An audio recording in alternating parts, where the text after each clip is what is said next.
Arman terus berlari sekuat tenaga. Kaki yang tanpa alas itu terus menapak, menjajaki tanah yang berwarna kehitaman dengan segala hiruk-pikuk seisinya, yang membuat Arman sendiri ragu, apakah yang dia lihat ini benar-benar nyata.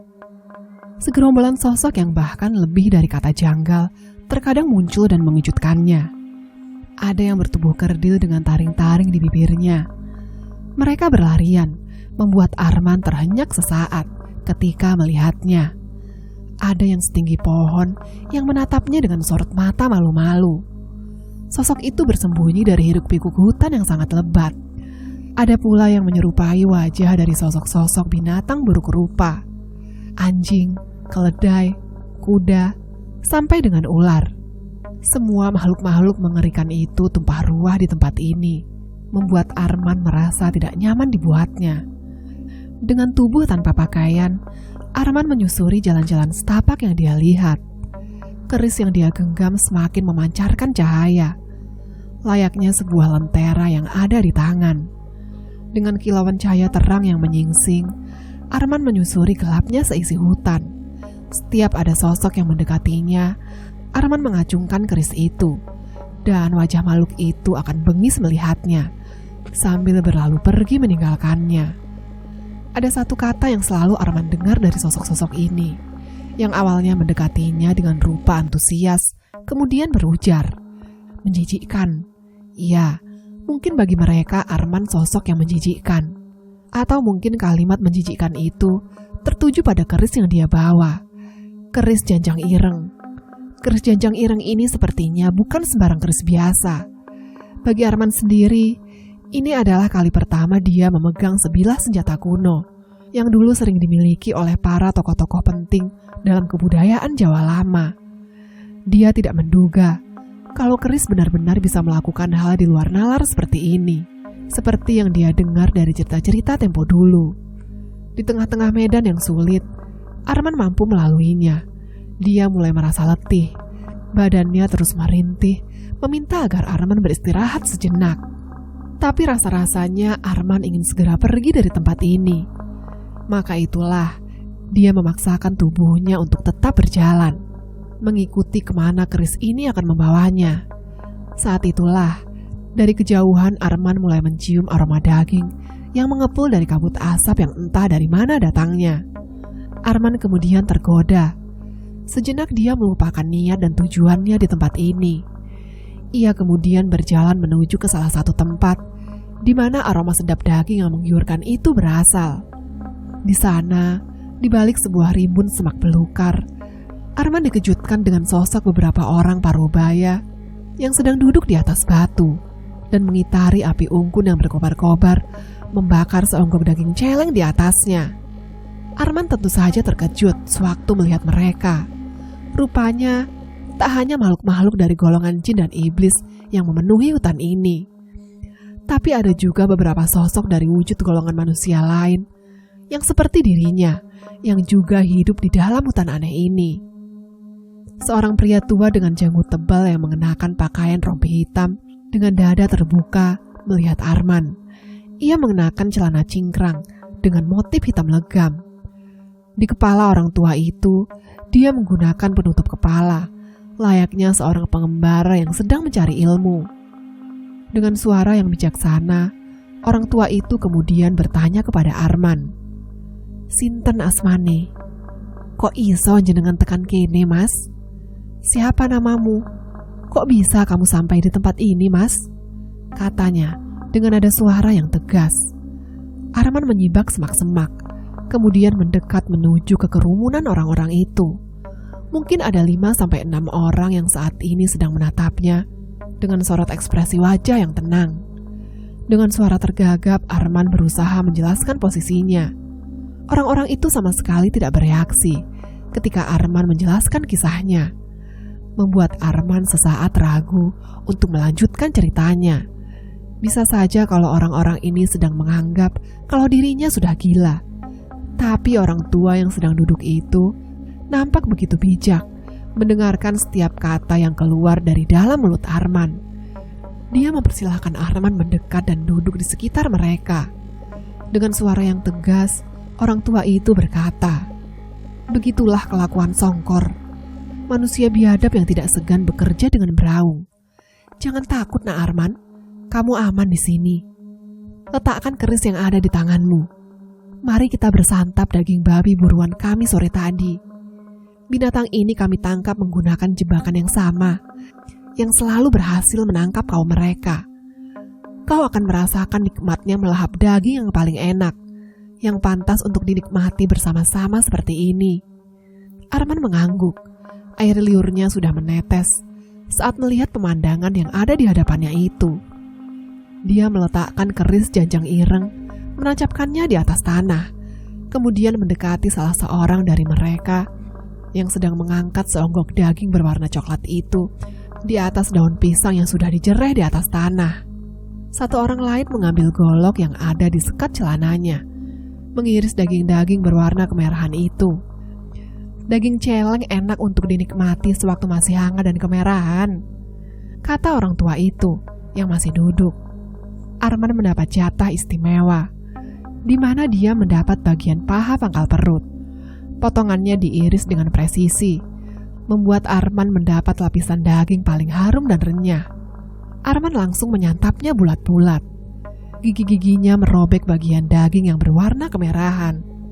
Ia mengunyahnya dengan rakus.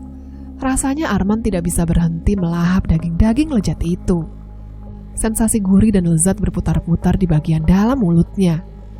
Ia juga merasa heran. Rasanya belum pernah merasakan daging yang selezat dan senikmat ini. Dia tidak menduga binatang hutan yang kotor rupanya memiliki cita rasa yang seenak ini. Sungguh, selama ini dia hidup dalam sempitnya dunia. Sama seperti Arman, 4 orang lain juga saling merobek daging yang ada di atas daun pisang.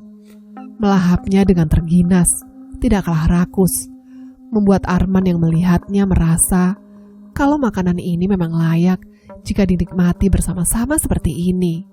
Tapi anehnya, si orang tua hanya duduk di atas batu dan tidak ikut menikmati seperti orang-orang yang lain. Dia hanya menatap kosong apa yang ada di hadapannya, sambil sesekali tersenyum hangat setiap kali pandangan mata Arman dan orang tua itu bertemu. Maka dengan kehati-hatian, Arman bertanya kepada orang tua itu, "Ngapunten, kenapa jenengan tidak ikut menyantap daging lezat ini?" Orang tua itu hanya tersenyum kepada Arman. Ia tidak menjawab pertanyaan itu. Justru dia yang kemudian melemparkan pertanyaan kepada Arman. "Bagaimana, Nak Arman? Apakah daging yang kamu santap sungguh lezat? Atau masih ada yang menurutmu kurang dari bagian lembut lapisan daging itu?" Arman menjawab, jika ini adalah daging terlezat yang pernah dia santap seumur hidup. Belum pernah ada daging yang seenak ini selama dia menjadi manusia. Orang tua itu kemudian mengangguk puas setelah mendengar jawaban dari Arman. Dia kemudian berdiri dari tempatnya duduk. Dengan sorot mata yang tenang, dia mendekati Arman, menatapnya dengan sorot mata yang bijaksana. "Di duniamu, kau tidak akan pernah merasakan sensasi memakan daging yang seenak ini. Sungguh, karena hanya di hutan ini, alas Kolojiwo, kau bisa menikmati kelezatan daging ini setiap hari. Ikutlah denganku, Nak, lupakan tugasmu, dan kau akan menikmati hari ini pada hari-hari esok ke depan." Arman termangu. Ia lupa dengan alasan kenapa berada di sini. Bukankah dia diperintahkan oleh Tuan Badurosobo untuk mencari binatang itu yang ada di bawah kaki makhluk bernama Jegang Sawoh? Maka dengan hati-hati, Arman meletakkan potongan daging itu di atas daun pisang, sambil melihat reaksi 4 orang lain yang sekarang tertuju menatap dirinya dengan sorot mata yang bengis. "Ngapunten, Mbah, sepertinya saya tidak bisa. Saya harus pergi. Ini bukan rumah saya. Orang tua itu hanya tersenyum sederhana melihat Arman. Tapi reaksi berbeda tampak terlihat jelas, di mana wajah orang-orang yang ada di tempat itu nampak marah, dan kemudian mengelilingi Arman, mengepungnya seakan Arman sudah melakukan kesalahan yang membuat mereka semua marah. Begitu nak Arman? Baiklah, orang tua itu berdiri. Tapi setidaknya, habiskan apa yang sudah kamu makan. Tidak baik kalau meletakkan makanan pemberian seseorang seperti ini. Arman termangu sejenak melihat 4 orang lain yang masih menatap dirinya dengan sorot mata yang tajam. Ia benar-benar bingung dengan reaksi mereka. Tapi Arman tidak mau membuat masalah dengan orang-orang ini. Maka ia ambil lagi daging yang ada di atas daun pisang, merobeknya lagi dengan gigi-giginya. Tak lama kemudian, reaksi orang-orang itu kembali seperti sebelumnya. Mereka mengerumuni sisa daging yang ada di atas daun pisang, menyantapnya lagi dengan terginas. Entah kenapa rasa daging ini tidak selezat tadi, seperti merasakan sensasi memakan daging mentah yang masih basah oleh darah. Selain itu, rasanya terasa sepo dan hambar. Arman memeriksa daging itu lagi. Bukankah ini daging yang sama seperti sebelumnya? Tidak ada yang berbeda. Di tengah-tengah kebingungan Arman, orang tua misterius itu kemudian bertanya, "Kenapa nak Arman? Rasanya tidak enak ya?" Arman menatapnya, mencoba menggelengkan kepala. "Boten pak," jawabnya. Orang tua itu lagi-lagi melemparkan senyum sambil berujar kepadanya, "Kue ngerti opo iku celeng? Kamu ngerti apa itu celeng?" Arman tentu saja tahu. Meskipun ini kali pertama dia menyantapnya, tapi dia tahu kalau celeng adalah babi hutan yang memiliki perangai dan bulu yang biasanya berwarna coklat kusam. Tapi orang tua itu belum berhenti berbicara kepadanya. "Celeng yang kumaksud ini pasti berbeda dengan celeng yang ada di dalam kepalamu," katanya. Arman pun bingung. Apa maksud berbeda ini? Apakah ada celeng lain yang tidak Arman ketahui? Orang tua itu melanjutkan, "Celeng di tempat kami ini berarti orang-orang yang melangsungkan ilmu hitam untuk mencari kekayaan dengan cara yang instan, seperti babi ngepet, jaran manggul, pasuk bubrah. Intinya, celeng ini adalah simbol dari orang-orang tamak yang tidak tahu bagaimana rezeki itu bekerja. Sang Ilahi sudah menjatah setiap makhluk dengan rezekinya masing-masing. Bukankah begitu?" Arman mengangguk. Setiap rezeki juga sudah memiliki takaran bagi setiap orang. Karena Sang Ilahi lebih tahu batas kemampuan setiap orang, katanya. Tapi si celeng ini, dia tidak pernah puas dengan rezeki-rezekinya. Sehingga dia mencari cara untuk memperkaya dirinya. Apapun sebab akibatnya. Bahkan mereka tahu kalau apa yang mereka lakukan ini salah. Bagi celeng, yang terpenting dia bisa kaya dengan cara yang mudah, sekalipun harus mengambil jatah rezeki milik anak dan cucunya. Orang-orang rakus dan serakah seperti inilah yang biasanya memiliki perut buncit dengan lemak yang menggumpal di dalam tubuhnya. Karena itulah, kelezatan daging mereka tiada tara. Dan aku selalu suka melihat sekujur badan mereka dibakar dengan api panas sebelum disajikan kepada para janggul-janggul yang ada di hadapanmu ini. Kau sendiri juga mengakuinya, bukan? Sensasi rasa daging mereka benar-benar lembut dan lezat. Benar kan, Arman? Arman terdiam sejenak. Ia berusaha memproses informasi yang baru saja dia dengar dari mulut orang tua misterius ini. Sebelum Arman memahami maksud dari perkataan orang tua itu, dia melihat ke arah 4 orang yang masih asyik menyantap sisa daging yang ada di atas daun pisang. Betapa terkejutnya Arman saat melihat daging binatang yang sebelumnya dia lihat, kini berubah menjadi tulang belulang dengan balur sisa-sisa daging yang menyerupai tubuh seonggok manusia. Arman yang nampak tidak percaya dengan pandangan matanya ini, kemudian melihat sepotong daging yang ada di tangannya. Betapa gila dan sintingnya kejadian ini. Karena daging yang sebelumnya Arman pegang kini sudah berubah menjadi seonggok pangkal paha manusia yang sudah robek akibat Arman santap sejak pertama kali makanan ini tersaji di hadapannya. Arman sontak melemparkan benda itu ke atas tanah, membuat 4 orang yang sedang bersantap pria itu tiba-tiba berdiri dan mengerang layaknya kera, membuat Arman melangkah mundur. Orang-orang itu mengerang begitu keras, sambil menunjukkan gigi-gigi mereka yang panjang dan tajam. Kulit tubuh mereka juga berubah menjadi kehitam-hitaman, membuat Arman merasakan intimidasi yang kuat dari makhluk yang sebelumnya terlihat seperti manusia, kini berubah menjadi siluman yang mengerikan. Arman terus berjalan mundur. "Tak perlu takut. Bukankah kamu juga bisa menjadi seperti mereka ini? Apa kamu tidak pengen makan daging lezat sampai akhir zaman? Kau tidak akan pernah kelaparan, dan kau tidak akan butuh apapun lagi. Tinggal di sini itu lebih baik daripada tinggal di dunia tempat orang bejat ada dan hidup di mana-mana." Arman menolak.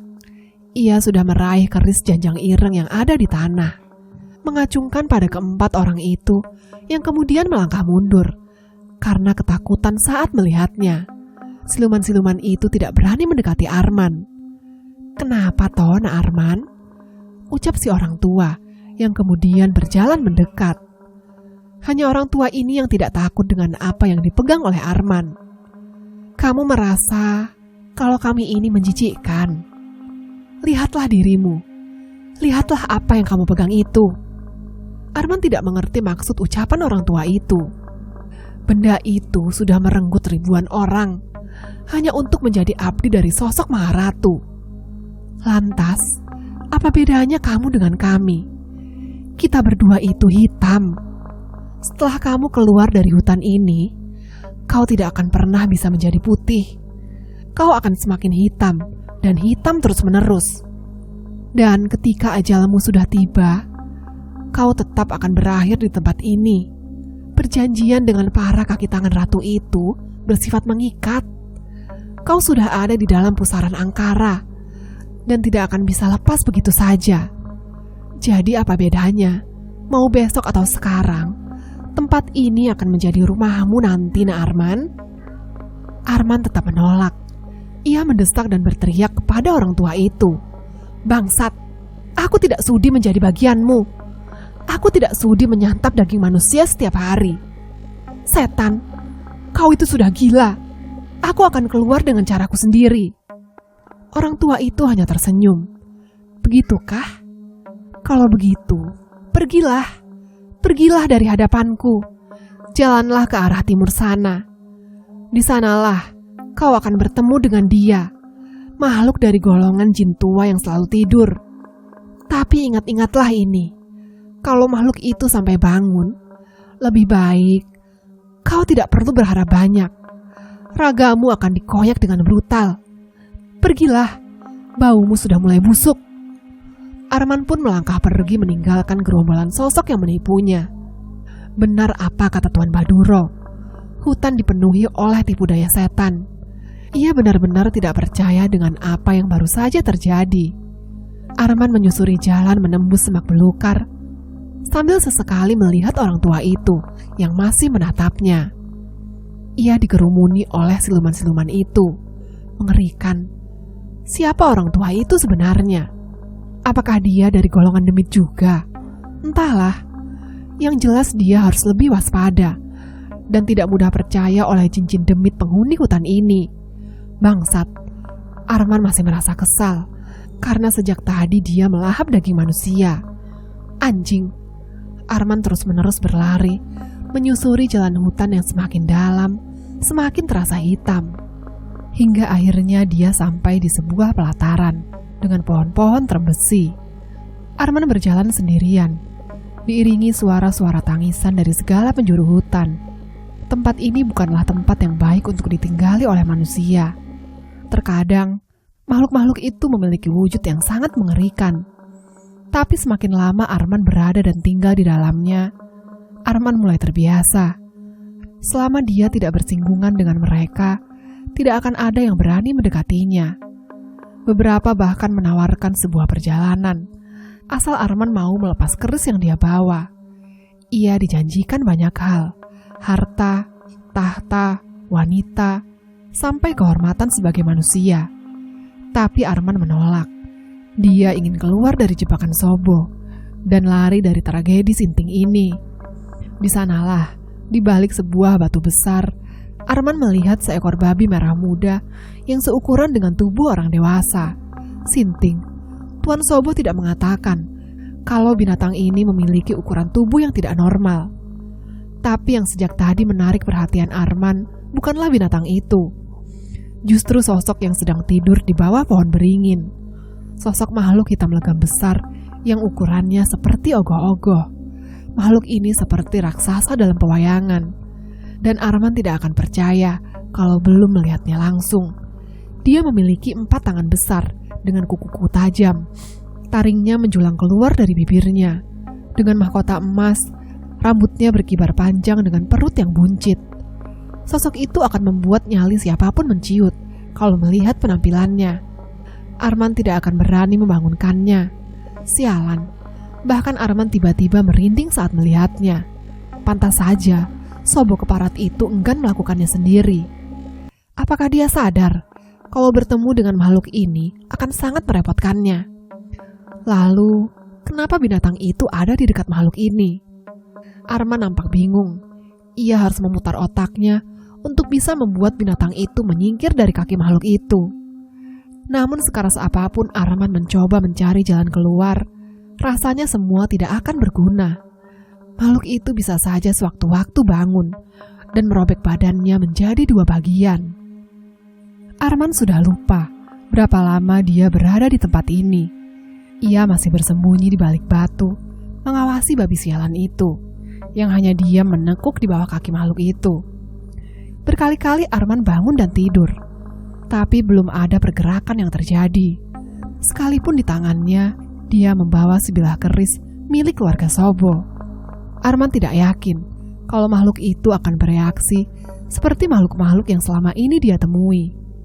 Bisa saja, keris itu justru yang membuat makhluk itu marah dan merobek badan Arman menjadi 2. Di tengah-tengah waktu yang terus-menerus bergulir, entah dari mana datangnya ide itu, sewaktu Arman melihat tanah berlumpur yang berada tidak jauh dari tempatnya, Arman teringat sebuah strategi.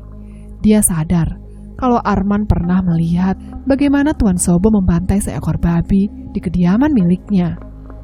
Maka dengan kehati-hatian dan insting nekat yang tersisa, Arman menyerok tanah liat itu menggunakan tangan kosong, lalu berjalan mengendap-endap menuju ke tempat binatang yang sedang meringkuk di sela-sela kaki jenggang sawah.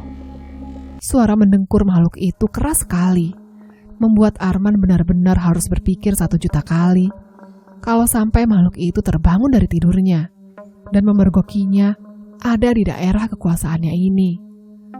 Untungnya usaha Arman nampak tidak sia-sia. Ia berhasil menjangkau binatang ganjil itu, yang rupanya tidak terlihat seperti wujud seekor babi, melainkan seperti seorang manusia dengan warna kulit yang janggal. Fisiknya seperti sosok Kanjeng Putri, milik Tuan Madura Sobo. Hanya saja yang ini jauh lebih mengerikan dan menjijikkan.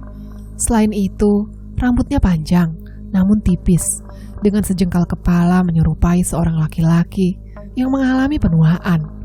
Wajahnya benar-benar buruk rupa, hingga Arman tidak bisa mendeskripsikan bagaimana rupa makhluk sialan ini. Ia telanjang, dengan 2 payudara yang menyerupai wanita dengan bentuk fisik yang cacat, dengan perut buncitnya yang seperti wanita yang sedang mengandung. Arman benar-benar tidak mengerti makhluk apa yang ada di hadapannya ini. Arman berhenti sejenak untuk memperhatikan apakah benar kalau makhluk inilah yang sejak tadi dia cari. Atau ada satu bagian yang Arman lewatkan tentang perintah Tuan Sobo kepadanya. Tetapi tak berselang lama di saat Arman sedang menimbang-nimbang keputusan, Arman dikejutkan dengan sosok makhluk itu yang kini menoleh dan menyadari kehadiran Arman dengan keris yang ada di tangannya. Sontak makhluk yang menyerupai siluman babi itu menjerit dengan suara parau yang membuat Arman berjingkat sebelum memasukkan telapak tangannya yang dipenuhi oleh lumpur ke dalam mulut sosok mengerikan itu, membuat suaranya tertahan, dan seketika Arman menghunus bilah keris, menancapkannya pada setengah bagian wajahnya, hingga membuat makhluk itu mengejang sesaat. Arman bisa merasakan basah darah di ujung jari-jarinya. Makhluk itu masih hidup. Dia berusaha bernafas dan mendorong Arman dengan tangan kurus panjangnya. Entah kenapa Arman seperti tidak asing dengan bagian sosok yang ada di hadapannya ini. Seakan-akan Arman mengenalinya, tapi makhluk itu tidak dapat berbuat apa-apa. Ia tidak bisa bersuara karena lumpur yang memenuhi mulutnya. Tenaganya semakin lama juga semakin habis.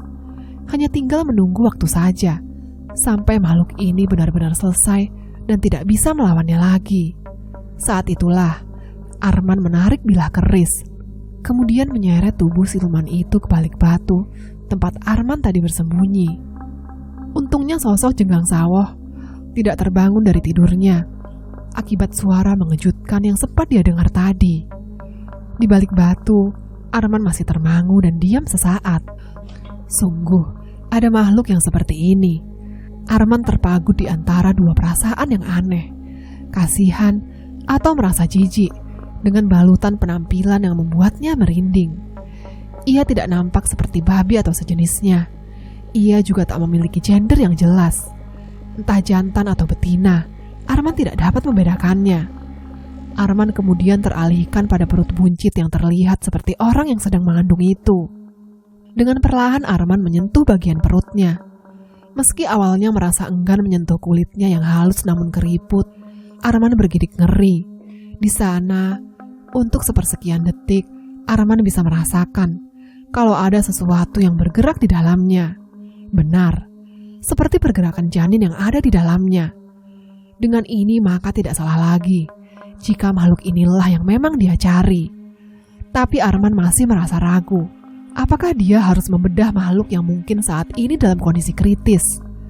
Tapi jika mengembalikan semuanya dalam persepsi sebagai orang yang disandra di hutan asing oleh seorang yang powerful dan sadis sekelas Baduro Sobo, maka Arman tidak punya pilihan lain selain menuntaskan tugasnya. Maka dengan tangan yang gemetar hebat, Arman mencoba untuk menguatkan diri. Ia hunus bilah keris yang berwarna hitam memancarkan cahaya kemerah-merahan. Dan dengan cekatan, Arman merobek selaput kulit perut, membedahnya dengan kasar. Dan tepat di dalamnya, Arman bisa melihat sosok kecil bermandikan darah kental, sedang menendang-nendang atau mengejang hebat. Arman mengambilnya dengan kedua tangannya, menatapnya sesaat. Seperti bayi manusia, katanya dengan suara sedikit ragu. Matanya masih terkatup dengan gerakan mungil yang seperti memukul-mukul. Arman kemudian teralihkan pada bagian urat ari-ari yang memanjang dan masih terhubung dengan jeroan perut makhluk mengerikan itu. Pada titik ini Arman bertanya-tanya, apa yang sebenarnya dia lakukan? Entah kenapa ada sesuatu yang terasa aneh. Keluarga Sobo seperti menyimpan setumpuk rahasia yang menyerupai gunung es, di mana yang saat ini Arman ketahui hanya sejengkal saja. Tidak lebih dari ujung jari dari bagian-bagian dalam yang entah apa bisa Arman ketahui. Pasti ada alasan, sesuatu yang selama ini tidak Arman ketahui tentang keluarga ini. Arman termangu, masih merengkuh makhluk kecil merah dan tidak berdaya itu. Kini, Arman bertanya kepada dirinya sendiri, apakah dia sanggup untuk menghabisi makhluk sekecil ini, meskipun lahir dari rahim makhluk yang mengerikan. Arman mencoba memilah-milah segala informasi yang dia punya tentang Baduro Sobo dan apa yang selama ini dia lakukan. Meniduri jasad laki-laki, menagih hutang pada bayi-bayi kecil yang baru dilahirkan dari keluarga yang memiliki hutang dengan keluarga Sobo. Lalu 3 manusia yang ditanam dan dipasak secara paksa hingga mereka sekarat. Kemudian ini, mengirim dirinya ke sebuah tempat paling hina dan terkutuk hanya untuk menuntaskan tugas, membunuh dan menghabisi bayi lain dari rahim sosok makhluk yang bahkan tidak Arman ketahui asal-muasalnya. Arman mencoba mencerna semua ini. Kepingan puzzle ini seperti mengerucut pada sesuatu yang besar. Rahasia Tuan Sobo yang bahkan mungkin tidak diketahui oleh semua orang, bahkan oleh orang-orang terdekat Tuan Sobo. Tapi apa? Arman sama sekali tidak tahu menau. Sekeras apapun Arman berusaha memecah teka-teki keluarga Songkor yang satu ini, dia tidak menemukan benang ujung tempat akar masalah ini dimulai. Sebelum sosok bayi mungil yang Arman gendong mulai menangis. Sontak Arman tersentak, berusaha untuk membuat makhluk kecil itu diam. Sebelum Arman menyadari, di belakang punggungnya, wajah hitam besar dengan taring di mulutnya sedang melotot menatapnya. Jenggang sawah sudah memergokinya. Makhluk itu jauh lebih mengerikan dari yang Arman bayangkan saat dalam kondisi terjaga seperti ini. Arman sontak berdiri, menatap nanar makhluk itu yang sedang melihatnya dengan tatapan bengis, seperti ingin melumatnya hidup-hidup. Dengan suara parau yang sangat keras, sosok makhluk itu berbicara dalam bahasa yang rasanya Arman kenali. Meskipun tidak dia kuasai, bahasa dari pulau seberang, Pulau Dewata. Ia berbicara dengan suara yang sangat marah. Arman sontak berjalan mundur saat makhluk hitam besar itu meraung, sampai membuat seisi alas bergetar hebat. Arman tidak punya pilihan lain. Dia harus pergi dari tempat ini. Dengan segenap tenaga yang tersisa, Arman merengkuh bayi kecil itu dalam pelukannya, membuatnya menangis semakin keras. Sementara tangan lainnya menggenggam keris janjang ireng. Arman tidak peduli lagi kemana dia harus pergi. Ia terabas segala aral melintang, semak belukar, atau apapun. Sementara makhluk itu mengejarnya dengan bengis. Larinya jauh lebih cepat, meskipun dia memiliki tubuh tambun, dengan 4 tangan yang berusaha meraih tubuhnya.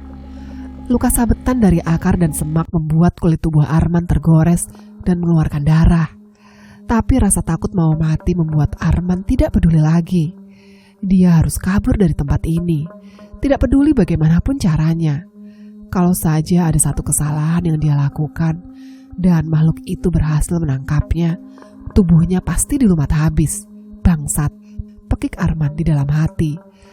Arman melewati sela pohon-pohon terbesi yang sebelumnya sudah dia lewati, sementara makhluk hitam besar itu mengikutinya, menghantam apapun yang ada di depannya, seperti baja menghantam tiang pancang.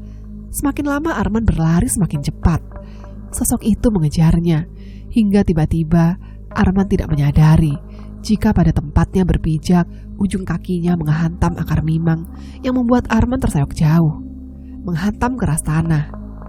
Dan sosok makhluk besar itu kehilangannya dalam sekejap, padahal Arman terseok di tanah dengan jurang setinggi tubuh manusia.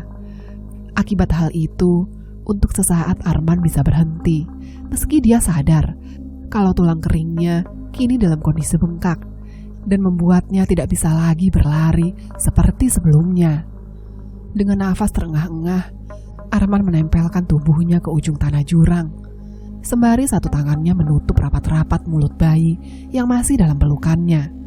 Dia tidak mau kalau makhluk hitam besar itu, Jenggang Sawoh, mengetahui keberadaannya akibat suara tangisan bayi yang saat ini ada di tangannya. Jantung Arman berdegup kencang, apalagi suara hentakan kaki makhluk itu masih terdengar meskipun samar-samar. Arman tidak tahu lagi apa dia bisa selamat dengan kondisi mengenaskan seperti ini. Di tengah-tengah keadaan yang sangat memprihatinkan, Arman kemudian menyadari kalau bayi yang ada di tangannya kini tidak menangis seperti sebelumnya. Untuk sesaat Arman memperhatikan wajah bocah itu yang masih dibalut dengan darah yang mulai mengering di tubuhnya. Aneh, dia tidak menangis seperti tadi. Bahkan 2 matanya sudah dalam kondisi terbuka. Tidak hanya itu saja, pada bagian kepalanya sudah mulai tumbuh rambut, meskipun masih terlihat tipis, seperti anak yang cepat sekali tumbuh. Tapi Arman harus menuntaskan tugasnya. Jika dia ingin segera pergi dari tempat ini, maka Arman meletakkan anak itu di atas tanah, sembari menghunuskan bilah keris di leher bocah malang itu. Tapi lagi-lagi kejanggalan terjadi. Anak yang usianya tidak lebih dari beberapa menit yang lalu itu sama sekali tidak menunjukkan raut ketakutan. Sebaliknya, anak itu justru tertawa dan membuat Arman merasa iba. Kini, Arman tidak tahu lagi apa yang harus dia lakukan. Apakah tangannya akan cukup tega untuk merenggut nyawa makhluk yang memang tidak dia ketahui asal-usulnya ini? Saat itulah Arman tergelak sejenak sembari menjatuhkan tubuhnya. "Baduro Sobo," kata Arman saat itu. "Makhluk apa kau sebenarnya ini? Perjanjian macam apa yang sudah kau buat, bangsat, sampai membuat banyak sekali orang tersesat seperti ini?" Saat itulah, di tengah-tengah kebimbangan, Arman kemudian mengambil keputusan tentang nasib anak itu. Ia merenggut badan kecilnya, sembari meraih keris yang tergeletak di atas tanah. Arman kemudian berjalan pergi dengan langkah kaki tertatih-tatih, membawanya entah kemana dengan satu kaki yang terasa sakit sekali, sampai membuat Arman mengerang penuh rasa nyeri yang menyiksa. "Sialan," gumamnya, sambil menyibak semak belukar dengan ujung keris. Perjalanan Arman kemudian berakhir pada satu tempat yang sama yang sebelumnya dia datangi. Alas ini sepertinya akan terus gelap, tanpa ada sinar matahari yang bisa menelusup masuk. Maklum saja kalau Arman mulai mengerti tempat apa sebenarnya ini. Memang, sesuatu yang gaib itu tidak bisa dimasuki oleh sembarang orang. Arman kemudian menatap kobaran api dengan sosok orang-orang yang sama yang sebelumnya Arman sudah pernah lihat. Para janggul-janggul dengan orang tua yang duduk di atas batu. Saat itu, orang tua yang misterius itu kemudian mendatanginya. "Piye, ono opo anakku? Bagaimana? Ada apa anakku?" katanya, sambil melihat pada anak yang sedang Arman bawa. Arman melihat daging celeng yang sedang dibakar dalam kobaran api yang menyala-nyala. Anehnya, anak kecil yang dia bawa seperti meronta-ronta saat melihat sepuhan daging yang mengepul. Arman pun menatap orang tua itu sembari berkata kepadanya, "Apa masih ada tempat buat kami?" Wajah orang tua itu hanya datar, tak menggubris pertanyaan Arman. Orang-orang itu mulai meraih bagian daging pada daun pisang yang dicereh, kemudian saling berebut untuk menyantapnya dengan rakus. Arman hanya melihat sifat mereka yang kurang lebih sama seperti Arman ketika pertama kali menginjak tempat ini. Tapi anehnya, Arman sudah tidak peduli lagi. Ia sudah mati rasa dan tidak dapat lagi membedakan apakah boleh atau tidak menyantap daging orang yang semasa hidupnya dipenuhi tipu daya dan keserakahan. Jika memang garis hidupnya semengenaskan ini, maka Arman sudah mulai bisa menerimanya. Sekalipun nanti dia bisa menjadi seperti mereka, bertubuh kurus kering meskipun setiap hari menyantap makanan ini, berwujud layaknya kera atau bentuk dari siluman yang buruk rupa. Orang tua itu kemudian berbicara kepada Arman.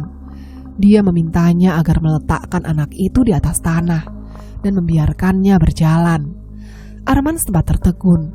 Anak kecil ini yang baru saja lahir rupanya sudah bisa berjalan dan berebut daging yang dia santap bersama dengan yang lain. Bagaimana mungkin hal ini bisa terjadi? Seperti bisa membaca pikiran Arman, orang tua itu kemudian berkata kepadanya, "Banyak rahasia yang tidak kamu ketahui dari garis perjanjian antara Sobo dengan Maharatu." Arman terkejut. Orang tua ini rupanya tahu dengan nama Tuan Sobo. Tapi nampaknya orang tua itu tidak peduli. Dia kemudian melanjutkan penjelasan tentang apa yang sebenarnya terjadi. "Tidak usah kaget, aku sudah melihat ratusan kali orang yang dikirim oleh dia, hanya untuk menjadi penangkal kutukannya sebagai kala tunggal," katanya. Wajah orang tua itu sempat tersenyum, membuat Arman bertanya-tanya apa sebenarnya yang lucu, dan membuat orang ini mentertawakannya, meskipun hanya sesaat. Sobo membutuhkan nyawa dari bayi-bayi yang mati karena hutang sebagai persembahan untuk para ingon-ingonnya, katanya. Dia juga harus meniduri jasad laki-laki yang sudah mati untuk memuaskan nafsu dari satu ingon spesial yang sebelumnya tidak pernah disadari oleh kala-kala pendahulunya. Sejak dulu, keluarga Sobo mendapat banyak sekali ingon karena mereka spesial. Mereka tidak tumbuh seperti manusia normal. Mereka cacat sejak lahir. Dan setiap kecacatan itu mendatangkan keuntungan sekaligus musibah pada setiap generasinya. Ada yang cacat pada bagian matanya, tapi dia bisa melihat jauh lebih luas daripada kala-kala Sobo yang lain. Ada yang cacat pada tubuh fisiknya, tapi dia kebal pada ilmu hitam jenis apapun. Ada pula yang cacat pada bagian mulutnya, tapi sekali dia bersumpah dan mengutuk, pasti akan terjadi. Sedangkan Kala yang sekarang adalah sosok yang cacat secara fisik dan mental, tapi mendatangkan kecerdasan yang tiada tara. Kata orang tua itu, sembari berjalan dan mengamati anak kecil itu yang kini tumbuh semakin besar. Membuat Arman merasakan ngeri. Bagaimana bayi kecil ini bisa tumbuh sebesar ini dalam waktu yang sangat cepat. Kalau ada keinginanmu untuk menghabisi Kala Sobo yang sekarang, lebih baik kau urungkan saja. Dia bukan lawanmu, dan takdirnya bukan untuk mati di tanganmu. Arman kemudian bertanya, lantas saya harus apa untuk bisa keluar dari tragedi ini? Sebelumnya, aku sudah membunuh istriku di depan mata kepalaku sendiri. Anehnya, orang tua itu seperti tidak terkejut. Aku sudah melihat orang-orang yang sepertimu datang ke sini setelah menghabisi istri, anak-anaknya, bahkan keluarga terdekat mereka. Semua itu hanya demi satu tujuan, meninggalkan tempat ini dan mendapatkan pengampunan. Bukan begitu? Arman hanya diam saja. Ia tidak tahu harus merespon seperti apa ucapan yang baru saja dia dengar. Tapi itu bukan jalan satu-satunya untuk bisa meninggalkan tempat ini. Untuk keluar dari lingkup keluarga Sobo pun rasanya mustahil. Bagaimanapun, kau sudah diikat dan akan kau bawa sampai kelak mati. Tapi dari sekian banyak orang yang pernah Kala Sobo kirim, hanya kau yang berbeda. Hanya kau yang tidak membunuh bakal peranakan dari keturunan Kala Sobo yang sudah lama tidak terlahir, karena para pendahulumu sudah menghabisi bakal janin-janin kutukan yang kelak menjadi penerusnya. Arman bingung, apa maksud ucapan orang tua ini? Apa maksud jenengan sebenarnya? Keturunan apa? Siapa? Orang tua itu kemudian mengatakan satu bagian yang selama ini Arman cari. Orang tua itu menatap anak itu. Dia akan lahir di rahim ibu yang selama ini menjadi induk semang Sobo. Induk semang. Songkor memiliki perjanjian yang berbeda satu sama lain. Semakin tidak masuk akal isi perjanjian itu, maka semakin tinggi derajatnya di mata Sang Maharatu, yang menjadi titik tunggal tujuan akhir mereka semua. Keluarga Sobo itu sama istimewanya dengan keluarga lain. Tapi hanya mereka yang dianugerahi kecerdasan untuk melihat takdir dan garis waktu manusia. Maka pada generasi pertama keluarga Sobo, mereka membuat perjanjian yang mengikat sampai ke bakal keturunannya dengan jaminan hidup satu manusia yang menjadi induk semang mereka. Sosok itulah yang selama ini menyangga keluarga ini, sehingga keluarga ini masih kokoh berdiri dan sulit ditembus, apalagi dimusnahkan oleh keluarga-keluarga lain. Dan yang mengetahui rahasia ini hanya satu orang, yaitu generasi Sobo pertama. Tapi Kala Sobo yang baru ini tidak kalah cerdik. Ia tahu rahasia ini, maka dia tahu cara bermain, bahkan dengan garis keluarganya sendiri. Selama dia masih hidup, tidak akan ada Kala Sobo lain yang menggantikannya, karena keserakahan sudah memutakan matanya. Dia hanya mau hidup dan mati sebagai Kala, tanpa peduli nyawa dari bakal keturunannya yang seharusnya lahir. Arman merinding saat mendengarnya. Apa ini kepingan puzzle terakhir yang sejak dulu Arman cari? Lalu, apa yang terjadi jika anak ini kubiarkan hidup? Tentu saja, Nak Arman, garis keturunan Sobo akan berlanjut. Dan karena hal itu, maka Kala yang lain akan lahir. Ada satu perjanjian yang tidak boleh dilanggar, bahkan oleh Sobo bergelar Kala, membunuh keturunannya saat sudah menginjak dunia. Sebelum masa peralihan itu tiba, Kala boleh melakukan apapun, termasuk membunuh saat bakal penerusnya lahir, tapi harus menggunakan tangan orang lain. Yang mana itu berarti sejak awal kau sudah dipilih dan dipinang oleh Sobo untuk membersihkan pantatnya. Tapi, kata Arman, kalau aku tidak menuntaskan tugasku, artinya aku tidak bisa kembali. Itulah masalahmu, nak, bukan masalahku. Jadi, apa kamu mau membunuh anak ini dan segera pulang? Arman nampak sedang berpikir. Banyak bagian yang tidak dia ketahui tentang masa yang akan datang. Apa dia harus menghabisi nyawa penerus Baduro atau membiarkannya hidup sebelum induk semangnya melahirkannya di dunia? Entahlah. Arman menatap orang tua itu yang sedang duduk, kemudian bertanya untuk terakhir kalinya kepadanya, "Siapa sebenarnya jenengan?" Orang tua itu kemudian tersenyum sambil berujar, "Sekalipun kau tahu namaku, kau tidak akan mengenaliku. Tapi karena kau sudah bertanya, maka aku akan menjawabnya. Aku adalah Raden Pali Wardantatu. Aku orang yang akan terus tinggal di tempat ini." Arman pun duduk di batu yang ada di sebelah Raden Pali Wardantatu, membiarkan waktu menggerogoti tubuhnya bersama dengan makhluk-makhluk ini.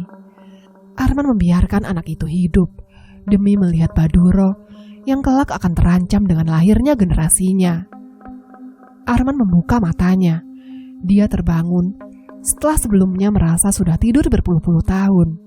Tapi nyatanya ia terbangun di bawah pohon beringin yang sama dengan aliran sungai yang mengalir. Tak lama kemudian, Arman melihat seorang wanita tua yang dia kenali. Wanita tua yang sama. Wanita tua itu kemudian mendekatinya sambil berujar, "Wes tak bedek nek kue ku bedo. Tekan 100 uang sing tak delok dikirim nang alas kalau jiwa. Mek kowe tok le sing iso mulih. Ya apa rasane urip nang lemah sing paling wingit nang dhuwur tanah Jawa iki. Sudah kuduga kalau kamu itu berbeda dari 100 orang yang kulihat dikirim ke alas kalau jiwa. Hanya kamu yang bisa pulang. Gimana? Gimana rasanya hidup bertahun-tahun di atas tanah paling angker di tanah Jawa ini?" Arman tidak menjawab pertanyaan wanita itu. Justru sebaliknya, dia bertanya kepada wanita tua itu, sudah berapa lama sejak dia pergi dari tempat ini? Wanita tua itu menjawab, 100 hari. Arman tidak bisa percaya. Ia kira sudah bertahun-tahun sejak pasrah dan akan tinggal di sana selama-lamanya. Namun rupanya masih 100 hari sejak kepergiannya. Tapi Arman masih belum tahu apa yang nanti akan terjadi kepadanya. Arman kemudian bertanya kepada wanita tua itu, "Di mana Tuan Baduro Sobo? Apakah dia sudah pergi dan meninggalkan dia?" Senyuman wanita tua itu menghilang. Dia kemudian melirik apa yang ada jauh di belakangnya.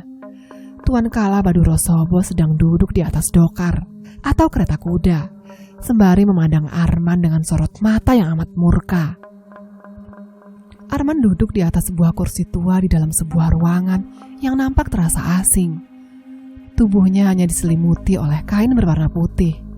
Setiap kali matanya melihat figur Tuan Sobo, tiba-tiba dia menjadi teramat takut. Bahkan hal ini menimbulkan semacam perasaan trauma. Sebaliknya, Tuan Kala Baduro Sobo justru melihat dirinya dengan ekspresi wajah yang nampak bangga. Dia berkata kalau jarang sekali ada yang bisa kembali hidup-hidup dari tempat itu. Memang tidak semuanya, tapi hal ini tetap patut diapresiasi, karena alas kolo jiwo konon sebenarnya adalah alas yang melahap sukma. Sukma dari para manusia yang memang rentan dengan kekuasaan, kedudukan, serta segala keduniawian. Jika Arman berhasil kembali dan lolos dari tempat itu, tempat yang konon sudah ada sejak ribuan tahun yang lalu, dalam segi kepercayaan masyarakat Jawa, maka hal itu sudah cukup untuk menyimpulkan kalau Arman mungkin bukan termasuk orang yang biasa. Kebatinannya cukup kuat untuk bisa membuat laki-laki ini tetap waras. Dan Tuan Sobo tidak pernah salah dalam memilih orang. Maka Tuan Sobo akan memberikan hadiah yang pantas, yang sudah dia janjikan kepada Arman sebelumnya. Harta, wanita, kedudukan, segala-galanya yang Arman minta akan dengan senang hati dikabulkan oleh Tuan Baduro Sobo. Tapi untuk memastikannya saja, Tuan Baduro Sobo menatap Arman dalam-dalam. Dia bertanya tentang satu pertanyaan yang paling Arman takuti. Kue wes mateni jabang bayi iku kan, Le? Kamu sudah benar-benar membunuh bayi itu kan, Nak? Arman tidak dapat mengelak dari pertanyaan itu. Tuan Baduro adalah orang yang sangat jeli. Dia juga teramat pintar dalam membedakan kebohongan seseorang. Memanipulasi orang ini sama seperti menyetor nyawa kepadanya. Arman tidak tahu saat ini dia harus menjawab apa. Tubuhnya tiba-tiba saja merinding dan berkeringat dingin. Dia harus segera menjawab pertanyaan itu. Jika sampai dia membiarkan Tuan Baduro menunggu jawabannya, bisa-bisa orang tua sialan ini akan semakin curiga kepadanya. Saat itulah, di tengah-tengah kengerian yang menyelimuti tubuh Arman, dia bisa melihatnya. Sosok tinggi besar yang sebelumnya sudah pernah Arman lihat. Sosok wanita penjaga Tuan Baduro Sobo yang selama ini ada di sampingnya. Si wanita pembisik. Sosok yang konon dipercaya bisa melihat masa jauh ke depan. Dia berada tidak jauh dari tempat Tuan Sobo sedang berdiri. Dan saat ini, dia sedang menatap dirinya dengan sorot mata yang terasa ganjil. Wanita ini, dengan wajah yang menyerupai seekor binatang babi, sedang mengamatinya. Di atas kepalanya, ia menggunakan mahkota emas yang disepuh dan diselimuti bunga melati yang dirajut menjadi satu, membentang di antara rambut hitam panjangnya yang tergerai ayu. Ia sedang duduk layaknya seorang putri sebuah kerajaan, menatap Arman dengan tatapan yang semakin lama semakin kosong. Akan tetapi, Arman merasakan sesuatu yang berbeda dari dirinya. Bukannya takut, Arman justru merasa tenang ketika melihatnya. Ia menggelengkan kepala seakan sedang memberi Arman sebuah petunjuk dasar tentang apa yang harus dia katakan. Apakah makhluk ini tahu apa yang Arman perbuat di alas Kolojiwo? Jika hal itu benar, maka tamat sudah riwayat Arman. Hanya tinggal menunggu waktu sampai makhluk itu membisik di telinga Tuan Baduro Sobo. Tapi anehnya, Arman tak segera mendapatkan pemandangan itu. Makhluk berwajah binatang itu hanya duduk dan masih menggeleng ke arahnya, seolah-olah dia sedang berkata kepadanya, "Dusta tidak sepenuhnya buruk. Itu berlaku untukmu dan untukku." Apa? Apa maksud dari kata-katanya? Apakah itu berarti kalau dia sedang mencoba memberitahu kalau dia boleh berbohong kepada Tuan Baduro Sobo mengenai bayi yang gagal dia bunuh? Apakah itu berarti ada celah dalam satu figur Sobo yang ada di hadapannya ini? Entahlah, jika hal itu benar, tetap saja hal ini terlalu beresiko bagi dirinya. Salah-salah dalam mengambil langkah, kepala Arman bisa menjadi tumbalnya. Akan tetapi, jika dia mengatakan bahwa dirinya gagal membunuh bayi yang kelak akan menjadi satu ganjalan dari Tuan Sobo sendiri, apakah kepalanya juga akan bernasib sama, menggelinding begitu saja di atas lantai kayu ini? Astaga, sial betul nasib Arman. Belum pernah dia menghadapi pilihan yang sama-sama sulit, juga beresiko seperti ini. Akan tetapi, jika dari dua pilihan ini yang tersaji di hadapan Arman, maka dia akan mengatakan dengan nada suara yang setenang mungkin, berusaha menutupi kebohongan dengan wajah yang kosong. Dan dia akan menjawab pertanyaan itu sekarang, persetan dengan apa yang nanti akan terjadi kepadanya. Dengan nafas menghembus dari hidungnya, Arman berusaha setenang mungkin menjawab pertanyaan itu dengan suara yang tegas. "Sampun tuanku, kulo sampun mateni cah kuwi. Nangis sore demit ireng iku, kangge tangan kulo. Sudah tuanku, aku sudah membunuh anak itu di bawah kaki iblis hitam itu dengan tanganku sendiri." Tuan Baduro Sobo hanya diam saja. Dia tidak langsung bereaksi apapun, bahkan setelah Arman menjawab pertanyaannya. Dan dalam masa waktu saat Tuan Baduro berdiri, mengamati setiap detil gerakan tubuh Arman, waktu terasa sangat-sangat lambat. Tuan Baduro seperti sedang mencari-cari sesuatu yang ada di dalam diri Arman, menerawang setiap bagian yang mungkin bisa membuat orang tua itu menyimpulkan jawaban yang diselimuti kebohongan ini. Tak lama kemudian, sosok wanita tinggi itu berdiri dari singgasananya. Sejenak wajah binatang babi miliknya memudar. berganti menjadi wajah yang dipenuhi kecantikan, keagungan dan keanggunan dari garis wajah seorang wanita berdarah bangsawan. Ia tersenyum kepada Arman, senyuman yang dipenuhi dengan pertanyaan, apakah dia akan tetap berada di pihak Arman? Atau sejak tadi, dia sudah berada di pihak Tuan Sobo? Langkah kakinya jenjang dan tegas, dengan sorot mata yang tajam. Dia kemudian berbisik di telinga Tuan Sobo. Dia sedang membisik sesuatu yang membuat Arman tidak dapat merasa tenang. Bangsat, jangan bilang kalau dia mengkhianatiku. Setan, seharusnya aku tidak percaya dengan bualan berdebah-berdebah seperti ini. Tapi, semua sudah kepalang tanggung. Makhluk itu sudah selesai membisik dan berjalan kembali ke kursi singgasananya, sembari melihat Arman dengan senyuman yang menyeringai. Sementara Tuan Baduro Sobo hanya menatap Arman dengan sorot mata yang kosong. Dia tidak berkata apapun, hanya diam saja seperti patung, dan membuat Arman merasa tidak nyaman dibuatnya.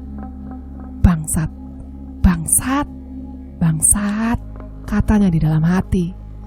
Tak lama kemudian, Tuan Baduro Sobo baru berjalan menuju ke meja kayu, tempat di mana banyak sekali benda-benda sesembahan atau ritual dan semacamnya berada. Di sana, Tuan Baduro kemudian mengambil selembar kain yang baru saja direndam di dalam air. Ia mencengkeramnya kuat-kuat, menariknya, kemudian berdiri di belakang Arman, tanpa mengeluarkan sepatah kata pun. Tanpa ada aba-aba dan persiapan yang jelas, Tuan Baduro langsung membungkam mulut Arman, membuat laki-laki itu tersentak tanpa tahu apa yang sedang terjadi kepadanya. Mulutnya tiba-tiba disekam dan diikat begitu saja dengan sangat kuat. Sementara kedua tangan dan kakinya juga dicincang menggunakan sabuk kulit pada batang kayu kursi tempatnya duduk, sehingga Arman seperti orang yang akan disiksa hebat oleh Tuan Baduro Sobo ini. Arman mencoba melawan, tapi keletihan setelah apa yang terjadi tadi malam membuat Arman hanya seperti orang pesakitan yang tidak berdaya sama sekali. Arman ingin meminta maaf dan siap menjelaskan semuanya kepada Tuan Baduro. Tapi karena kain yang disumpah di dalam mulutnya, Arman tidak bisa mengatakannya. Bangsat, sampai di sini rupanya. Tuan Baduro Sobo sendiri kemudian datang dengan membawa sesuatu yang ada di tangannya, seperti pasak dari akar pohon yang memang dibuat sangat runcing, dengan beberapa boneka yang diciptakan dari serabut rumput kering. Tak hanya itu saja, sejumlah benda seperti kendi yang mengepulkan asap kemenyan dengan kembang-kembang 7 rupa tersaji di atas tampah yang ada di depan Arman. Tuan Sobo pasti akan melakukan sesuatu kepadanya. Tidak mungkin kalau segala persiapan ini tidak membawa sesuatu yang hanya Tuan Sobo yang tahu. Kue iki bakal dadi wong hebat ning tanganku. Nanging, kanggo tekan nang kono, carane gak gampang le. Pertama-tama, kue kudu dadi salah siji menungso sing sederajat karo aku. Salah siji saka wong sing bakal dadi tangan lan sikilku. Kamu itu akan menjadi orang yang hebat di tanganku. Namun untuk sampai ke situ, caranya tidak mudah, Nak. Pertama-tama, kamu harus menjadi salah satu manusia yang sederajat dengan diriku. Salah satu dari orang yang akan menjadi tangan dan kakiku. Tuan Baduro mengatakan hal itu sembari menyeringai kepada Arman yang sudah tidak dapat berbuat apa-apa. Laki-laki itu hanya pasrah dengan semua ini. Kalau memang mati, setidaknya tujuan akhirnya akan terpenuhi. Tuan Sobo kemudian memandikan badan Arman yang lusuh karena dipenuhi noda lumpur. Ia membasuhnya dengan lembut menggunakan air kembang yang tercium wangi, menggosok setiap jengkal kulitnya dengan daun semanggi. Beberapa kali tangan Tuan Sobo juga memijat bagian-bagian tubuhnya. Arman tidak bisa membayangkan keadaannya saat ini. Rasanya campur aduk antara menahan ngeri juga rasa canggung. Tapi tidak ada yang bisa menghentikan orang tua itu. Dia memandikan Arman layaknya sedang membentuk sebuah patung tanah liat, dan Arman sebagai objek patungnya. Setelah lama Tuan Sobo mengguyur dan memandikan badan Arman, Tuan Sobo lalu menatapnya sambil membaca sesuatu yang Arman sendiri tidak ketahui. Layaknya merapal mantra, Tuan Sobo kemudian menyentuh setiap jari Arman sambil meraih satu benda aneh yang berbentuk kotak kecil yang diciptakan dari baja murni. Ujungnya tajam dan pipih dengan per pada dua bagian sisinya. Rasane rodok loro, Nak. Tahan. Nek kowe iso bertahan lan tetep urip, kowe bakal dadi salah siji manggudoku. Kabeh sing mbok pengen sebagai menungso bakal gampang mbok renggoh karo tanganmu. Rasanya akan sedikit sakit, Nak. Tahan sekuatmu. Kalau kamu bisa bertahan dan tetap hidup, kamu akan menjadi salah satu manggudoku. Semua yang kamu inginkan sebagai manusia akan mudah untuk kamu raih, bahkan dengan tangan kosongmu. Arman tidak mengerti apa maksud kata-katanya barusan. Rupanya ini tidak seperti yang Arman bayangkan. Benda kecil pipih itu diarahkan oleh Tuan Sobo ke jari telunjuknya, mengapitnya di antara dua sisi horizontal. Arman seketika paham dan mengerti apa yang akan dilakukan oleh Tuan Sobo kepadanya. Dengan cepat Arman menggelengkan kepala, menolak keras-keras apa yang akan dilakukan oleh tua bangka sialan ini. Tapi sekuat apapun Arman mencoba mengelak dan menolak, Tuan Sobo tetap melakukannya dengan mudah. Wajahnya kosong, sambil tetap merampal mantra di mulutnya. Sesuatu seperti bahasa Jawa yang Arman tidak ketahui artinya sama sekali. Benda kecil itu kemudian menjepit jari telunjuk Arman. Dan dengan tenaga yang tidak seberapa, Tuan Sobo mencengkeramnya. Dan seketika daging pada jari telunjuk Arman terjepit hingga memuncratkan darah, membuat Arman mengejang hebat.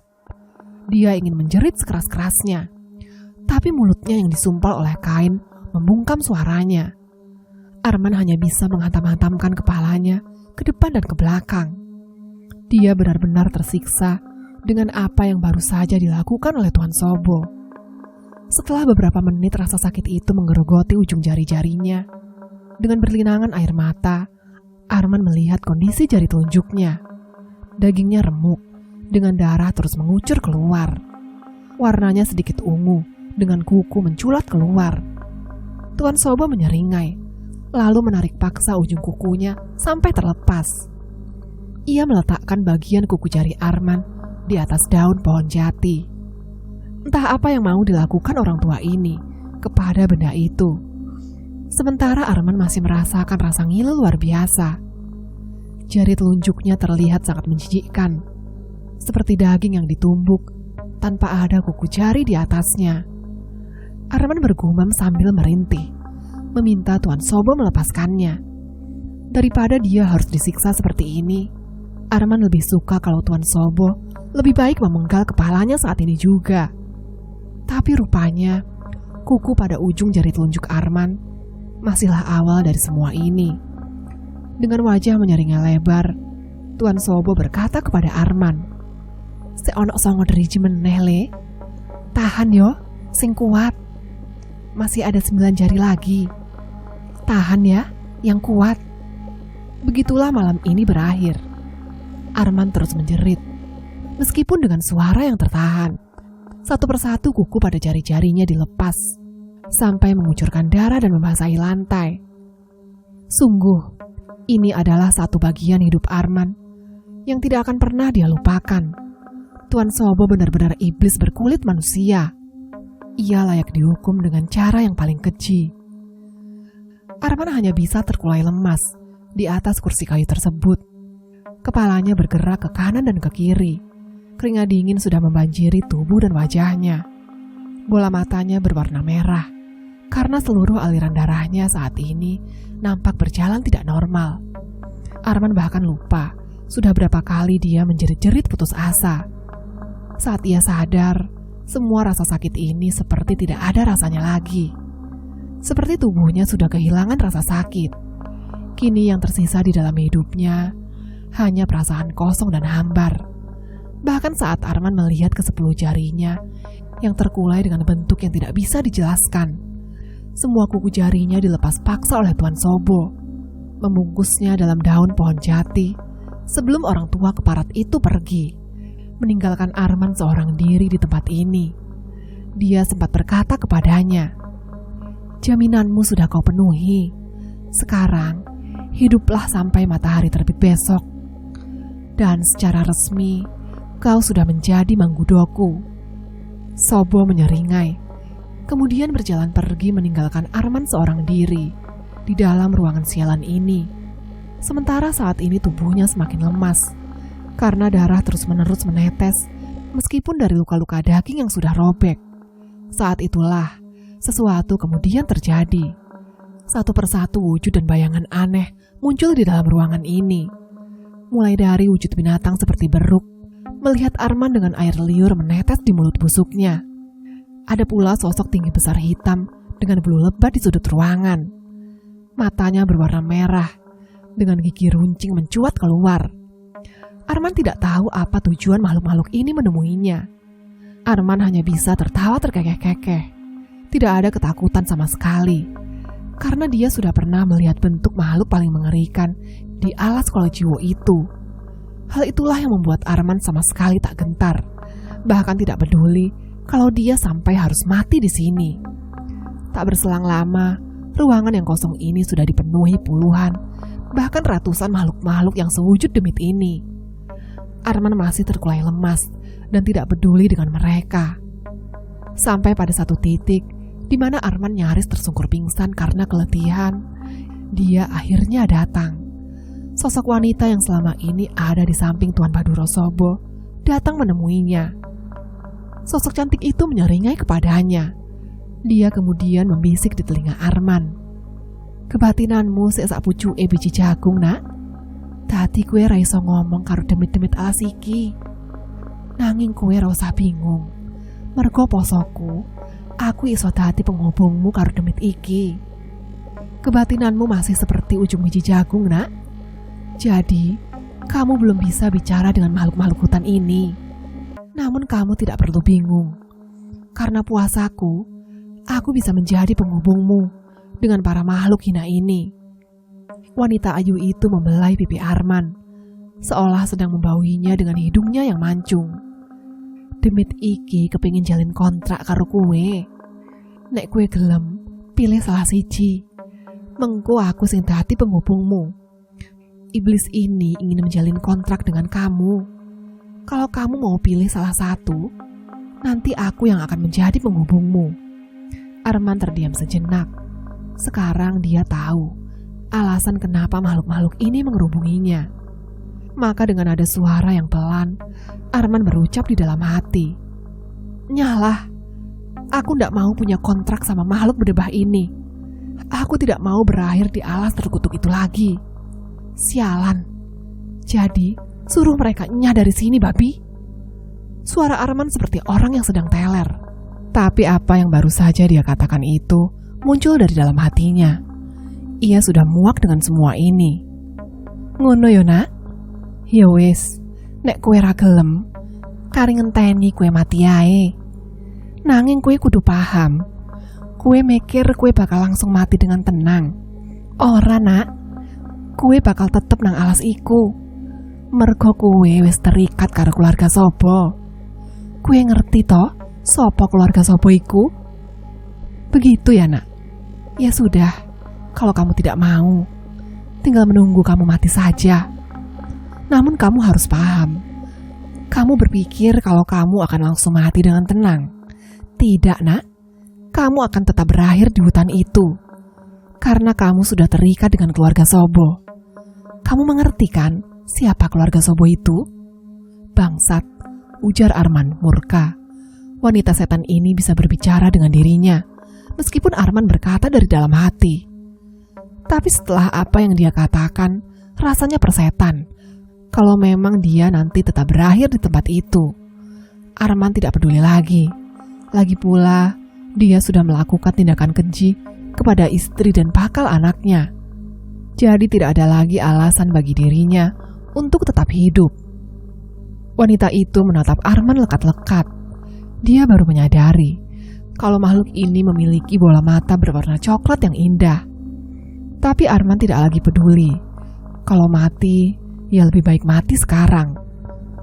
Sosok itu kemudian berdiri dan membelakangi Arman. "Aku wis nulung kowe. nyingit nocah sing bakal lahir sebagai penerus Sobo. Awakmu gak mikir to le, lapa aku ngelakoni iku? Aku sudah menolong kamu menyembunyikan anak yang akan lahir sebagai penerusnya Sobo. Kamu tidak berpikir, nak, kenapa aku melakukan ini?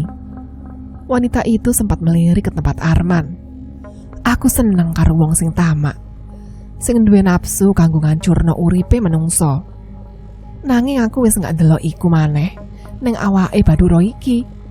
Mergo iku, aku gak nuduhi dekne yen nek bakal ana sapa maneh sing bakal lahir. Mergo iku, aku ngelakoni iki. Aku suka dengan orang berwatak tamak yang memiliki nafsu menggebu-gebu untuk menghancurkan hidup orang lain. Namun aku sudah tidak melihat hal itu lagi di dalam diri Badura yang sekarang. Karena itu, aku tidak memberitahu kalau akan lahir Sobo lain lagi. Untuk itu, aku melakukan ini. Arman termangu diam. Ia tidak mengerti maksud pembicaraan ini. Kemana arah perkataan makhluk ini? Apa tujuan sebenarnya dia sampai melakukan hal picik seperti itu? Mari ngene, kue bakal oleh kehormatan sebagai tiang dalam keluarga Sobo. Ning jerone keluarga iki, kue bakal diperlakukan istimewa selama bertahun-tahun. Aku jamin iku, nak. Tapi kue kudu ngelakoni sesuatu sing pasti bakal mbok lakoni. Mergo aku iso ndelok garis uripmu. Sebentar lagi, kamu akan mendapatkan kehormatan sebagai orang dalam keluarga Sobo. Di dalam keluarga ini, kamu akan diperlakukan istimewa selama bertahun-tahun. Aku akan menjaminmu, nak. Tapi kamu harus melakukan sesuatu yang pasti nanti akan kamu lakukan. Karena aku bisa melihat garis hidupmu. Wanita itu menyeringai kepada Arman. Kau ingin membalas dendam kepada Badura Sobo, bukan? Jika itu pilihanmu, kusanggupi untuk membantumu mencapai tujuan itu. Tapi dengan satu syarat, lakukan semua perintahku, maka akan aku berkahi hidupmu dengan segelimang harta dan darah Tuan Badura Sobo. Bangsat, ujar Arman di dalam hati. Apa makhluk ini dapat dipercaya? Tapi entah kenapa gejolak darah di dalam tubuh Arman tiba-tiba saja mendidih. Apa yang baru saja dia dengar nampak begitu menggiurkan. Jika semua yang dia katakan memang benar, Arman tidak lagi peduli. Apapun akan dia berikan untuk bisa melihat Badura mati di depan matanya. Bahkan bila perlu menggadai nyawanya sekalipun. Wanita itu menyeringai kembali. Ia bisa melihat jika Arman sudah tergoda dengan tawarannya. Hanya dengan sedikit harapan lagi, dia akan mendapatkan laki-laki malang ini. Arman menatap wanita jadi-jadian itu, lalu berujar dengan nada yang penuh menyelidik. Opo sing jenengan kepingini saka kula? Apa yang Anda inginkan dari saya? Ujar Arman di dalam hati. Sosok itu kembali menyeringai, lalu kemudian berbisik di telinganya. Buatlah kontrak dengan salah satu dari mereka terlebih dulu. Hal ini untuk meyakinkan Badura kalau kau layak menjadi Manggudo. Setelah itu, temui dia, ibu yang menjadi induk semang keluarga Sobo. Nanti kau akan tahu kemana ranjat kembang ini tumbuh. Arman termangu. Rupanya benar, keluarga Sobo memiliki induk semang utama mereka. Arman mengangguk. Dia kemudian menatap satu persatu makhluk buruk rupa itu, para dedemit yang sudah menjulurkan lidah mereka. Arman kemudian berkata kepada sosok si penjaga keluarga Sobo itu, "Kenapa harus menjalin kontrak dengan satu makhluk? Kenapa tidak pada semuanya saja?" Wanita itu tersenyum, nampak senang dengan ucapan Arman. Dia kembali berbisik, "Kau siap menanggung semua dosanya?" Arman mengangguk. Ia tidak kalah senang. Sekali lagi, kalaupun nyawa yang harus menjadi taruhannya, jika itu bisa membuat dia melihat jasad Badura Sobo, dengan senang hati dia akan melakukannya. Dengan tubuh mengejang, Arman pun bersiap. Ia akan menerima segala konsekuensi dan resiko dari kontrak yang dia buat. Saat itu juga, wanita itu mengangguk, kemudian meninggalkan Arman seorang diri di dalam ruangan itu. Di sana, semua demit yang belum pernah Arman lihat sudah menerjang tubuh Arman, mencabik-cabik entah daging tubuhnya, atau mungkin sukma yang selama ini menjadi bagian dari dirinya. Rasanya jauh lebih sakit, beratus-ratus kali lebih menyiksa jika dibandingkan kuku dan daging Arman dicepit dengan Tuan Baduro. Apa yang saat ini Arman rasakan, seperti nyawanya ditarik paksa, hingga dengan menjerit saja, itu belum cukup mengurangi rasa sakitnya. Arman mengejang sangat hebat. Dari hidung, mata hingga mulutnya, dia memuntahkan darah berwarna kehitam-hitaman. Bahkan dari lubang buritnya sekalipun, terus mengeluarkan darah kental yang beraroma busuk. Lebih busuk dari bangkai manusia. Arman bisa merasakan setiap detik cabikan itu dari kontrak yang sudah dia buat ini dengan makhluk-makhluk itu. Rasanya disinilah akhir dari hidup Arman. Anehnya, di tengah siksaan dan rasa sakit sukmanya dirobek dan dicabik-cabik, Arman justru tertawa hebat. Sembari tubuhnya terus-menerus mengejang, seperti terkena stroke. Arman tertawa bahagia. Sebentar lagi Baduro akan mendapat ganjarannya. Rasa sakit yang dia rasakan saat ini bukan apa-apa jika dibandingkan dengan melihat jasad berdebah Baduro Sobo membusuk di neraka. Keesokan paginya, Tuan Kala Baduro Sobo sudah datang. Dia melangkah masuk menuju ke ruangan tempat dia meninggalkan Arman sebelumnya. Di sana, orang tua itu menyaksikan langsung apa yang terjadi kepada Arman. Ritual pemujaan untuk membuat Arman menjadi anggota Mangkudo secara resmi sudah berhasil. Hal itu nampak dari kondisi Arman saat ini. Arman terbujur kaku dengan kulit pucat pasi seperti pasir yang dijemur di bawah terik matahari. Matanya sayu seperti orang yang kritis dalam tidur komanya yang bertahun-tahun. Kulit dagingnya kusut dengan diikuti rambut yang perlahan mulai rontok. Di bawah kaki Arman terlihat genangan darah berwarna hitam kelam. Bukti bahwa dia sudah menyingkirkan segala emosi dan keduniawiannya. 10 jarinya yang tanpa kuku nampak kisut, busuk dengan menimbulkan aroma yang menyengat. Tuan Baduro kemudian melepas sabuk pengikat yang ada di kedua tangan dan kakinya. Juga kain putih yang selama ini menyumpal mulutnya. Dengan setengah hidup Arman melihat bayangan Tuan Baduro sedang melihat dirinya dengan senyuman tersungging di bibirnya. Dengan suara yang tenang, Tuan Baduro kemudian berkata, "Bawa Arman ke tempat peristirahatannya. Urus dia seperti kalian mengurusku. Dan lagi, setelah tubuhnya kembali normal, pakaikan dia pakaian paling bagus. Dan buat tubuhnya menjadi sewangi bunga kasturi di puncak Gunung Arjuno."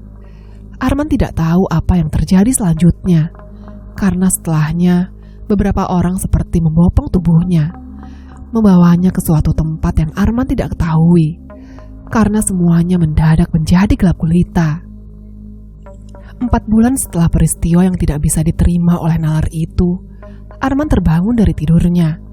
Dia terjaga di atas ranjang putih dan empuk dengan ruangan luas yang sangat indah. Arman turun dari tepi ranjang, kemudian menuju ke kamar mandi mewah di samping tempat ruangan ini. Di sana, di bawah guyuran air, Arman melihat refleksinya di dalam cermin. Wajahnya tampak lebih baik daripada saat masa penyembuhan itu. Cukup lama bagi Arman untuk mempelajari kejawen dan ilmu batin yang memang harus dikuasai oleh orang yang dikepung oleh musuh. Tidak disangka-sangka, sekarang Arman kembali berada di titik ini. Titik di mana Arman bisa mendapatkan semuanya dengan cara yang mudah. Sejenak Arman melihat ke telapak tangan miliknya.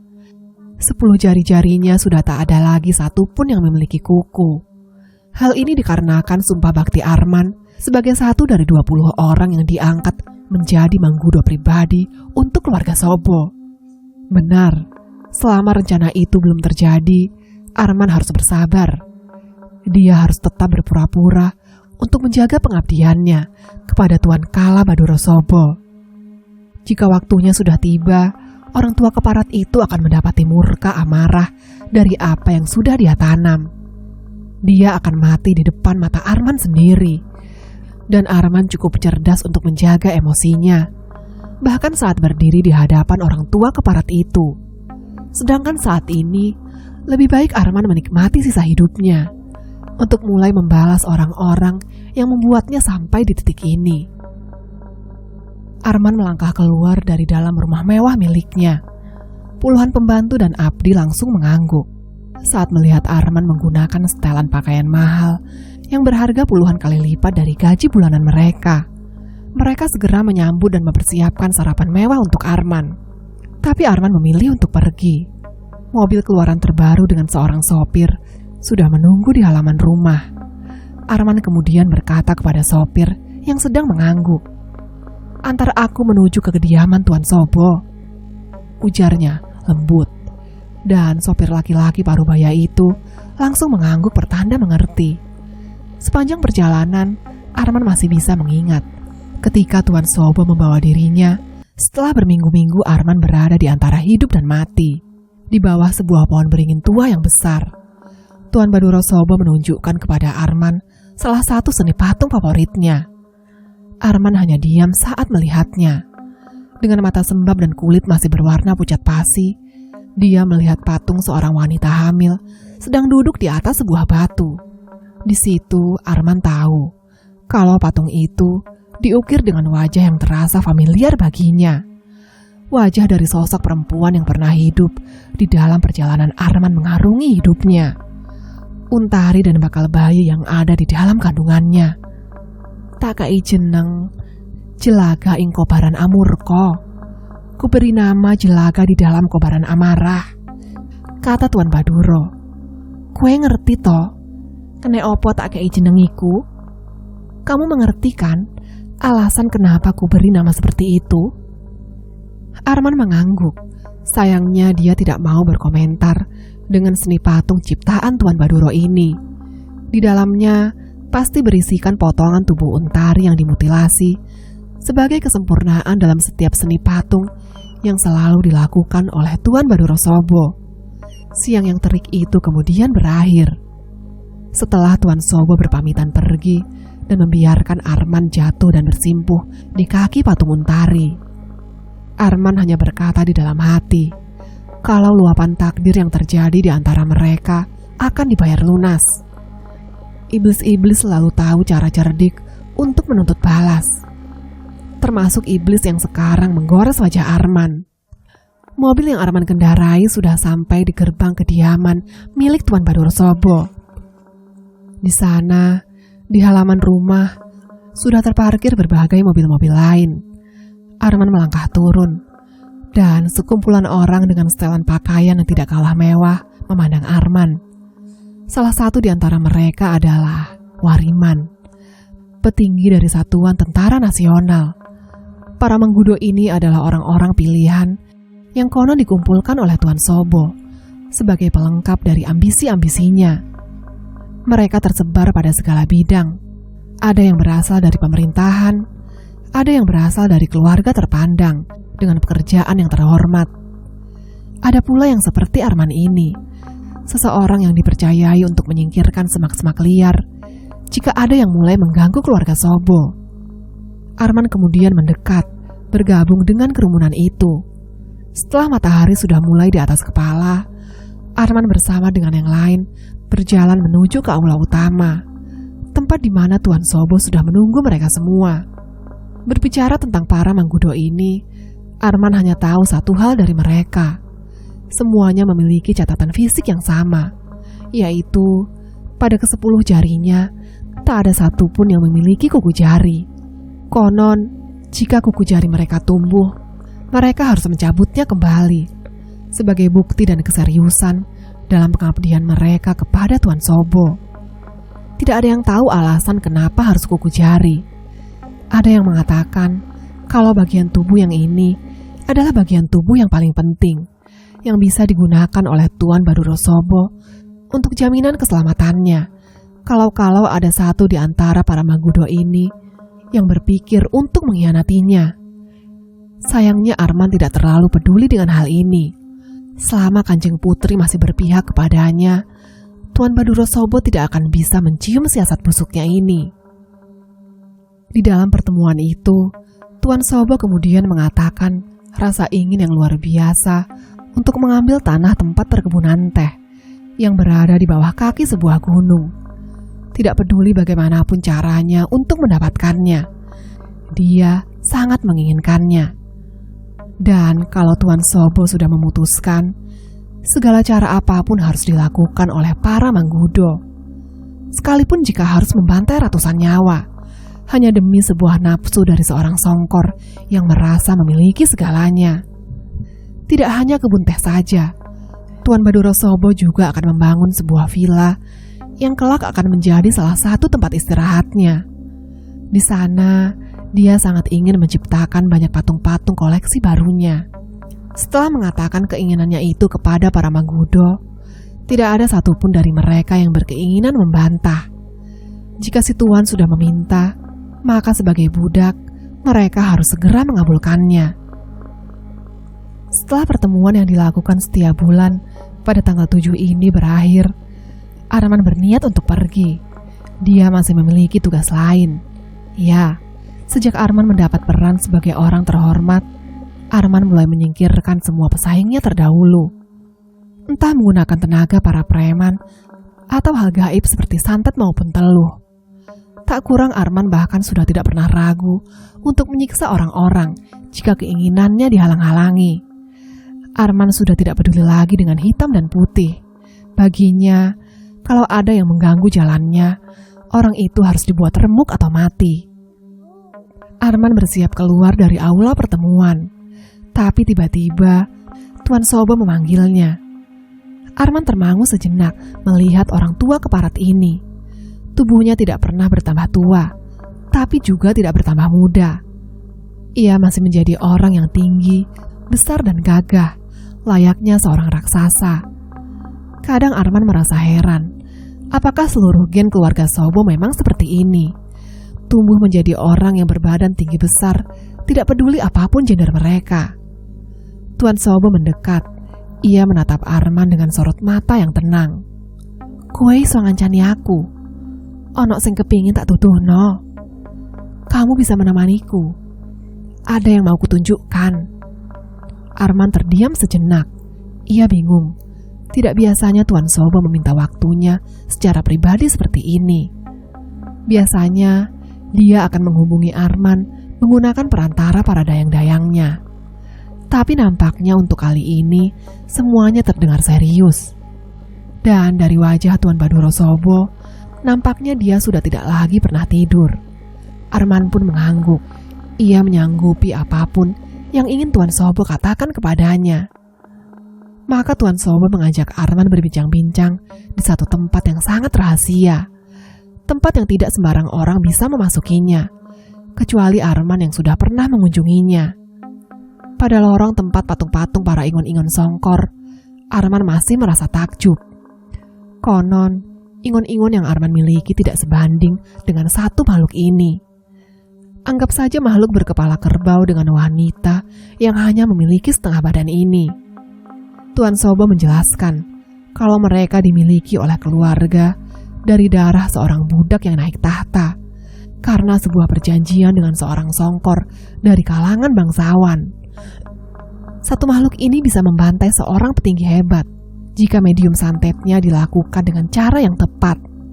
Arman hanya bisa mengangguk saat Tuan Sobo menjelaskan. Lalu kemudian sosok kambing tinggi, panjang, berwarna hitam kelang.